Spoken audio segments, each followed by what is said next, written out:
Leandro Leviste, sinampal ng libel si Auntie Claire.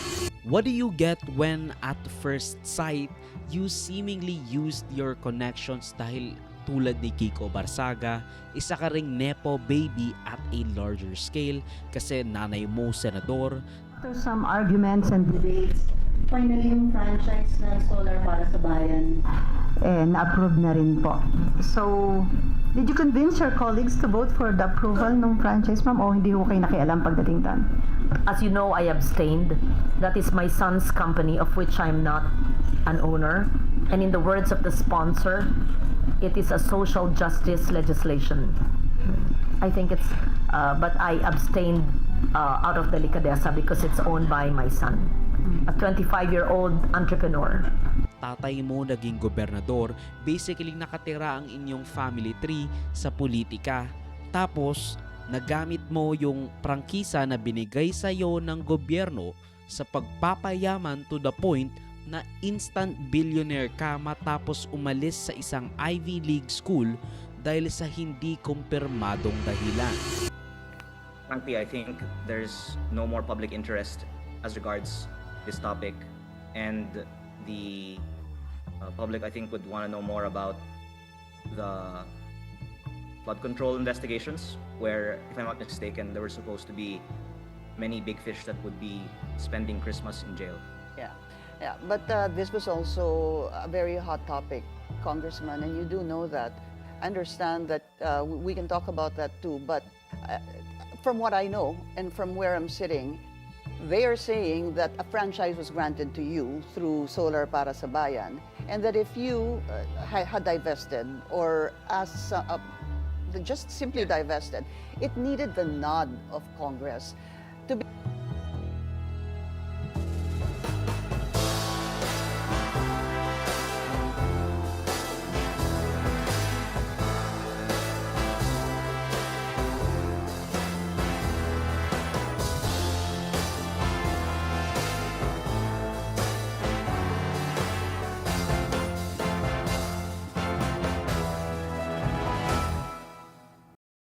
It has been a few weeks after the bombshell na revelasyon ni Leandro Leviste as he rode the wave of speculation nang mamatay si dating Public Works Undersecretary Cathy Cabral as he drops the Cabral Files Kuno for the 19th Congress. Kong, can we clarify, because the last time we spoke to you, we asked you if she indeed gave you a copy of all the files. Can you confirm that you have a copy of all the files with the proponents in them? That is only part of her personal documentation. And do you have a complete list? The last time you were saying that you wanted authorities to get a hold of the computers. But do you have in your possession a copy, and did you just show it to the ICI, or did you share another copy with them? Yes, I have the list of the proponents in the DPWH budget, and I was focusing on Congressman Garjola because that was the subject of our general discussion. But of course, out of the entire budget, there are many other proponents than just Congressman Garjola. I want to explain that there's the allocable and non-allocable. And the allocable is 401 billion pesos in the past two budgets. And this was also a system that was invented by no less than former Undersecretary Cabral.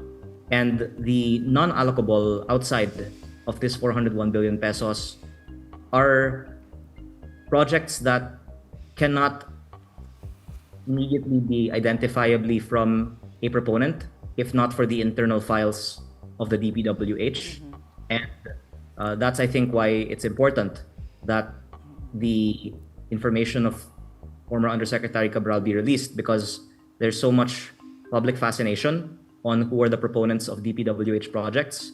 And here is a document from a government agency that evidences that basically outside of the first 401 billion pesos in the DPWH budget, there are other people that are picking projects that are parked into congressmen's districts. Ang problema, parang nagpapaingay siya to the point na parang may tinatago. Kumbaga, nagpapaingay siya para hindi marinig yung nangyayari behind the scenes. Shockwaves hit the Philippine renewable energy sector as the Department of Energy terminates 84 contracts for non-performance, including major projects by SP New Energy Corporation. The move comes just about 2 months after Batangas 1st District Representative Leandro Liviste sold billions in SP and EC shares to Meralco, fueling speculations he's cashing out ahead of contract terminations. The same day of the DOE announcement, Liviste also dropped so-called Cabral files on social media, claiming a crusade against corruption, but critics say the timing looks like a panic management. Kaya naman pala, yung claim to fame niya and to set himself apart para kunyari self-made billionaire siya kahit na again, nanay mo senador, buong pamilya mo yata nasa gobyerno, yung dahilan ng iyong karangyaan ay nabisto pala.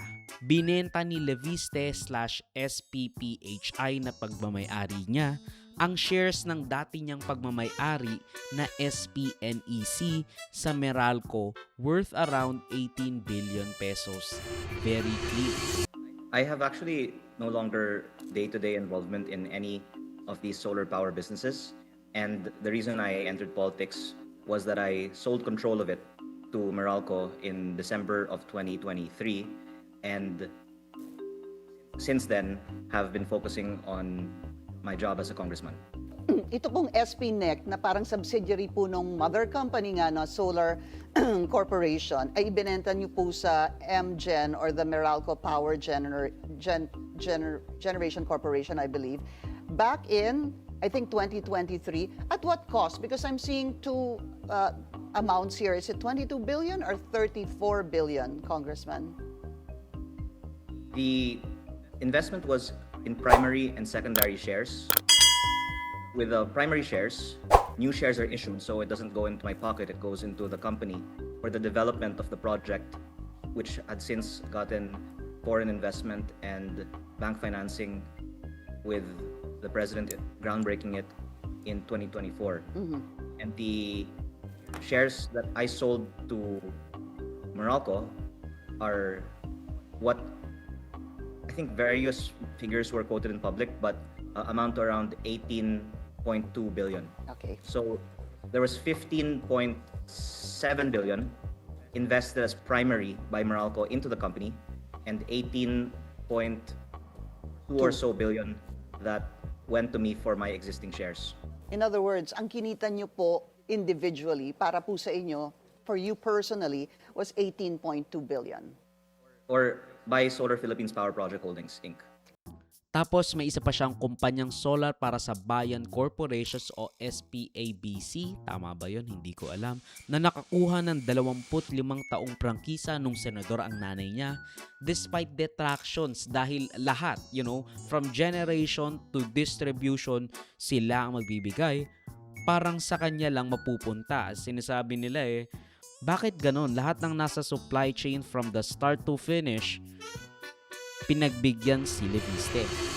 We will exhaust all the possible legal remedies na para ma-stop yung operation ng solar para sa bayan.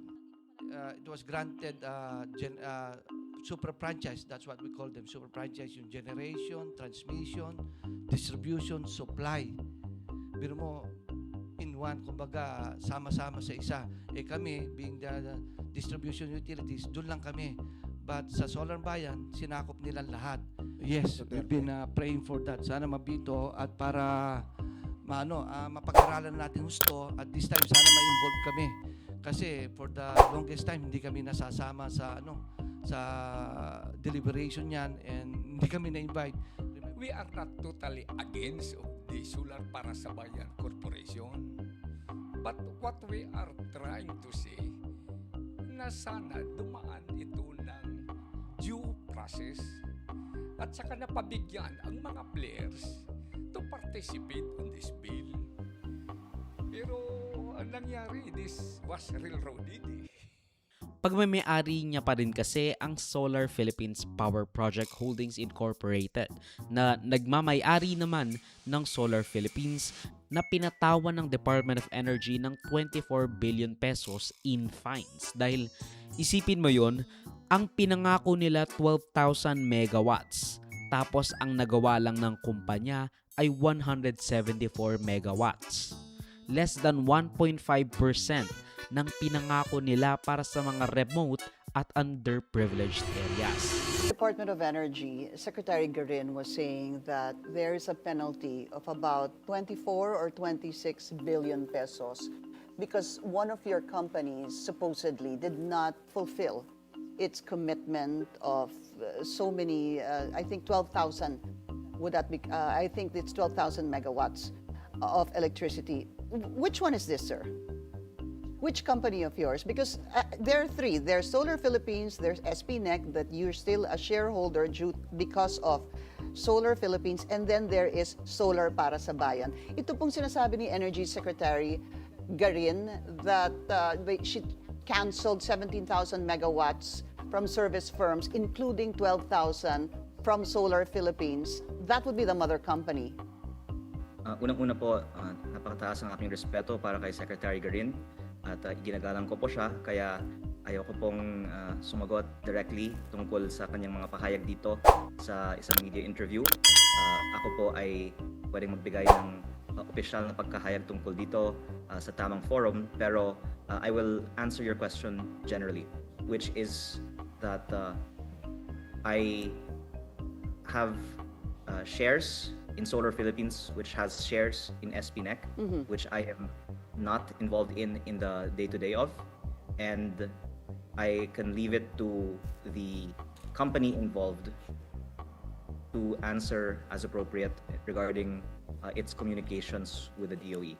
But the undertaking, of course, is to be compliant with all of the laws and regulations, but that's, I think, best addressed by the company. And which company is this? Nabigyan si Leviste ng prangkisa noong 2019 pero hindi niya raw binenta yung kumpanya na may prangkisa dahil wala raw IRR at yung prangkisa na inaward sa kanila noong 2019 ay rendered moot at basically revoked noong 2022 kasi nga hindi na raw mandated na kailangan sa mga small grids lang daw. So basically, parang wala na ring kwenta raw yung prangkisa niya. Kaya nag-stop na sila ng operation. All right, let's go to Solar Para sa Bayan, SPPC. You were granted a 25-year franchise. Back in 2019, from both houses of Congress, this was also signed by former President Rodrigo Duterte. Sir, are you still the owner of Solar Para sa Bayan? No. So you divested, as we reported a while ago. Congressman, if you are no longer the owner, that means you divested. Yes, as I disclosed before, that as part of my entering public service, I am divesting from my businesses. I'm doing this to all of my solar power businesses, actually. But I think more important point is that this particular company is actually defunct and no longer operating. Yeah, but the point also being raised is that if you divested, that should have gone through Congress. No, because the company is no longer operational. When was it not operational? When did it stop its operations, sir? And when did you Actually, divest? It stopped operating many years ago. Like many years ago. What year, sir? Would you remember? Many years ago, because actually there was a law that was passed in 2022 that superseded the franchise which was approved in 2019. And I think most important point is that the company is defunct and stopped operating many years ago. Yeah, but I hope you don't mind. I'm still asking you when. If that was yours, when was it defunct? When was it not operational? And then still begs the question, if you divested or sold it, why did it not get the approval of Congress? No, because first it probably stopped operating 4 years ago. 4 years ago, okay. Yes. And then Now, dinepensahan naman ni Leviste yung hindi nila pagtupad sa 12,000 megawatts na kesyo wala raw kasing permit na binibigay, masyadong maraming red tape, puro burokrasya kaya hindi makapagpagawa at hindi na raw nag-ooperate yung kumpanya niya na may 25 years na prangkisa as he tours the 150 or so megawatt solar farm na nakatayo sa lupain ng kanyang tatay. Tapos yung solar farm na yun na parang ang dami, parang ang laki, parang very impressive. Little, 1.5% lang ng kanyang pinramis na 12,000 megawatts. Yes, and I would add also that the company, I think, was also publicly already reported to no longer be operational. So there's actually no franchise, if I'm not mistaken, that really would have any effect on anyone at this point. And what I actually learned from that is it's very difficult to start new endeavors in the Philippines because of they call it red tape or regulatory requirements. And even now that there is issues being raised about this now defunct business in the media, I personally think that it is discouraging for new investment and happens to coincide with the Philippine peso hitting an all-time low of 59.42 centavos. A few more minutes left in this program.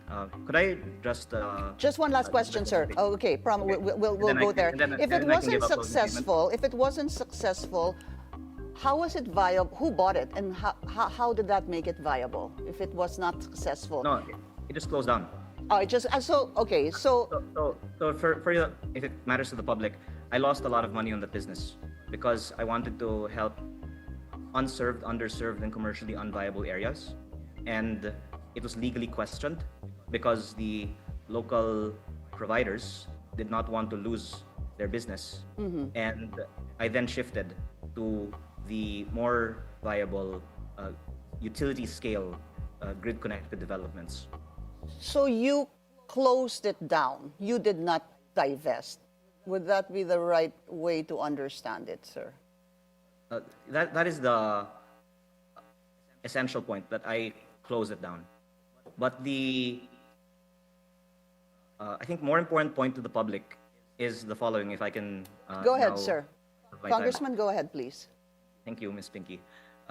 As I posted on Facebook, but for your viewers as information, since September, I was being told that if I release the Cabral files, then Now, sinabi niya rin na may 3,000 megawatt na solar farm na ginagawa ang SPNEC under the new owner na Meralco. Which is, dicey kasi magiging monopoly na naman ang distributor na Meralco dahil gusto nilang gumawa ng generator rin. Kumbaga, lahat ng proseso simula sa pag-harness, sa paggawa ng energy, hanggang sa pagbibigay sa linya ng kuryente na nagpapailaw sa pisiko na to will be controlled by Meralco. Kumbaga, katulad ng sinabi natin kanina, from the start to finish, Meralco ang may hawak. Sinampahan pa nga ng kasong libel si Palace Press spokesperson Attorney Auntie Claire Castro dahil daw ini-insinuate nito sa mga vlogs nito na binenta niya raw yung kumpanya na may prangkisa na pabor daw ni Duterte kay Leviste para siya ay magpayaman. At tayo po ay kakagaling lamang sa Regional Trial Court ng Balayan para magsampa ng kaso laban kay Yusek Claire Castro dahil sa kanyang pagpapakalat ng fake news. Tayo po ay nagsampa sa tulong po ni Attorney Topacio ng kaso kay Claire Castro for libel on her libelous statements tungkol sa aking solar power business. Uulitin ko lang po, nagsampa po ako ng libel case kay Yusek Claire Castro para sa 110 million pesos in damages plus attorney's fees. Ito po ay civil case at hindi criminal case dahil hindi ko naman po nais na masaktan si Yusek Claire Castro.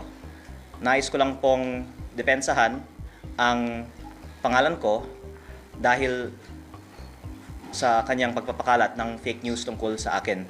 nais ko din pong linawin na hindi po natin kalaban ang administrasyon at si Yusek Claire Castro lang po ang ating kinasuhan. Pero ayon po sa advice ng ating lawyer, si Attorney Topacio, si Yusek Claire Castro ay pwedeng kasuhan din ng cyber libel o criminal case. Pero dahil ayaw natin masaktan si Yusek Claire Castro, 110 million pesos in damages na lang po ang sinampahan po natin sa kanya at ayaw natin siyang makulong pa. Si Yusek Claire Castro po kasi ay nagsimula ng kanyang mga vlog episodes tungkol sa akin. Baka mga 15 na po ang kanyang mga episodes tungkol sa akin, tungkol sa kung ano-anong mga issue. Nung una, tungkol sa Cabral Files, tapos yung prangkisa na sinabi niyang binenta ko, na hindi ko naman binenta, tapos yung ibang mga kontrata sa DOE na hindi naman na po sa akin, at kagabi nga po, hindi lang isa, dalawa ang kanyang episodes sa kanyang vlog tungkol sa akin. In fact, in some ways, nakakatuwa na she cares so much about me na ang dami na niya pong content tungkol sa akin. Pero sana naman po, purihin niya ako, wag niya akong i-criticize dahil lahat naman po tayo ay para sa good governance at laban sa korupsyon. Sana, katulad ng mga iba na kakampi din natin laban sa korupsyon, magtulungan na lang po tayo para ma-achieve ang mga layunin ng administrasyon na wakasan ng korupsyon sa DPWH. Daw hindi raw siya involved sa SPNEC na ngayon ay majority-owned ng Meralco. Ang hindi ko lang alam bakit binili ni Meralco yung SPNEC? Dahil ba yon sa the fact na meron silang proyekto that could give like 3,000 megawatts of energy plus 4,000 sa battery capacity para nga magkaroon ng generation foothold sa renewable energy ang Meralco. Di ba nga, one thing is for sure, this will be a monopoly in the making. Kung isipin nga natin, parang monopolya na nga yung Meralco the way they only corner, I don't know if this is right, 90% ng energy distribution sa buong Pilipinas, or the very least even sa Luzon. It was Solar Philippines Nueva Ecija Corporation, I see. and it changed name to SP New Energy Corporation.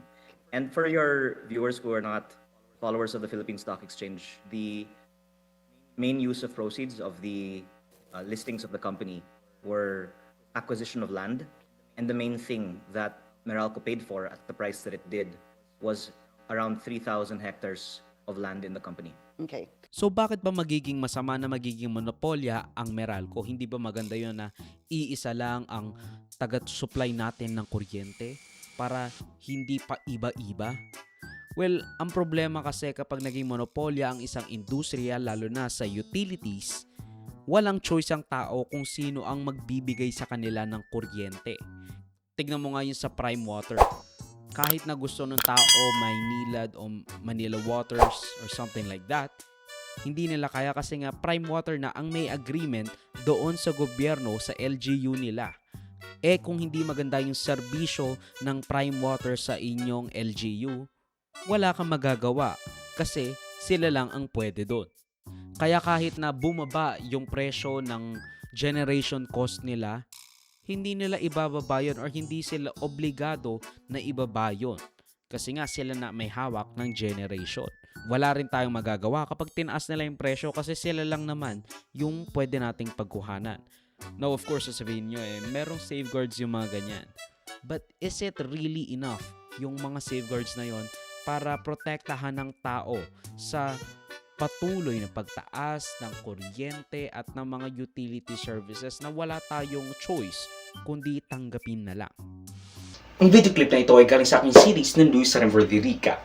Check the entire videos for the complete weekly news recap and subscribe to the channel to be kept up to date sa mga local at global news na I'll make sure will be interesting to you.